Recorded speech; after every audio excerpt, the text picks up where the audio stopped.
Mahinaman perwisyo pa rin ang dulot ng Bagyong Bising at mahigit 2,000 pasahero ang na-stranded sa mga pier sa Sorsogon at Albay. Pati po yung mga sasakyan hindi pinasakay sa mga barko.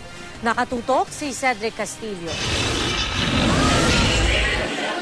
Wala nang nagawa ang mga biyaherong ito nang kansilahin ang biyahe ng mga barko sa Tabaco Albay Port kanina.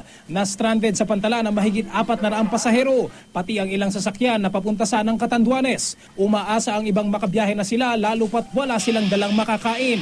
Walang sira, walang wajit. Nakansela rin ang mga biyahe sa mga pantalan sa Matnog, Bulan at Pilar sa Sorsogon dahil sa bagyo. Mahigit 1,800 pasahero ang na-stranded sa 3 pantalan.